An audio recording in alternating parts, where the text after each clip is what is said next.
Marcos Rojas, known as El Diablo, was a feared drug lord who controlled a huge criminal empire. His reach stretched from South America to Europe, and he made millions by selling drugs. He was known for being cruel, and he used violence to keep everyone under control.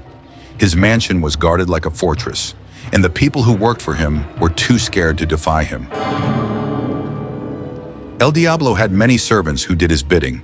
They had to obey him, no matter what. If they didn't, they would be killed without hesitation. One of his most trusted servants was Arturo. Arturo had worked for El Diablo for many years, rising from a poor man with no power to one of the drug lord's right-hand men. Arturo did everything for El Diablo, even killing when ordered. But over time, Arturo started to feel uneasy. He had seen too much pain and destruction caused by El Diablo. He began to feel guilty for all the people who had died because of the drug lord. Arturo realized that El Diablo wasn't a man to be feared. He was a monster. Every day he watched as people's lives were ruined, families were torn apart, and even innocent people died. Arturo couldn't ignore it anymore. The man he had served for so long was a tyrant, and Arturo knew he had to do something to stop him.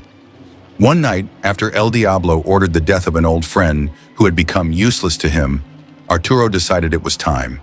He couldn't stay in the drug lord's service any longer. He couldn't watch any more innocent people suffer. With a heavy heart, Arturo walked into El Diablo's private room. El Diablo was sitting calmly in a chair as usual. When he saw Arturo, he smiled. "Arturo," El Diablo said smoothly, "did you take care of the job as I asked?" "Yes, my lord," Arturo replied. But inside, he felt like he was going to explode. He knew what he had to say next.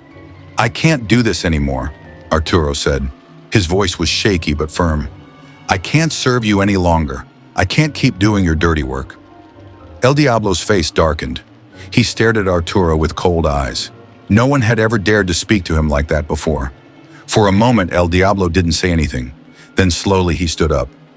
"You want to betray me?" El Diablo asked, his voice low and dangerous. "I made you.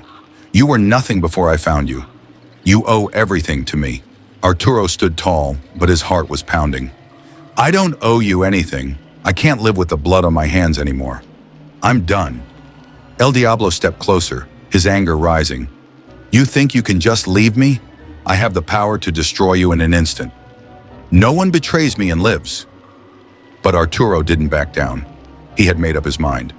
"It ends tonight." El Diablo's eyes flashed with rage. He raised his hand, signaling for his guards to attack. But before the guards could rush in, the door to the room flew open.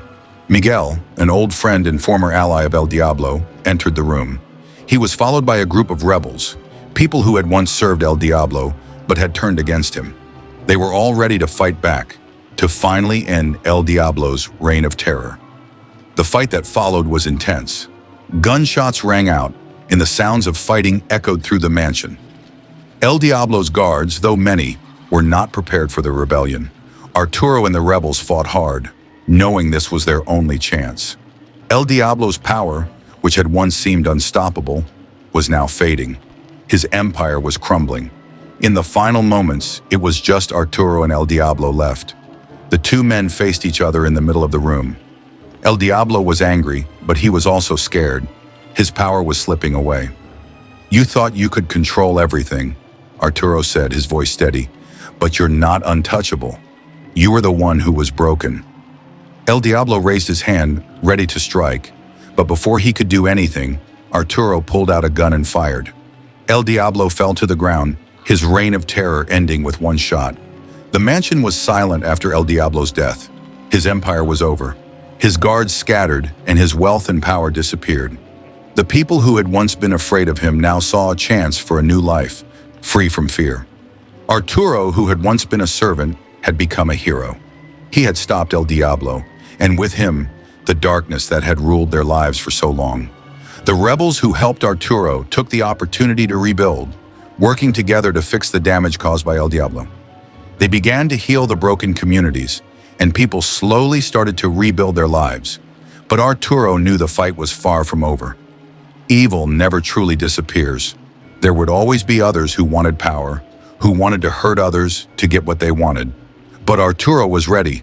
He promised himself that he would keep fighting to make sure no one would ever again fall under the control of someone like El Diablo. The world was now a little safer, but there would always be a need for men like Arturo, those who were willing to stand up to evil no matter the cost. And for Arturo, that was enough.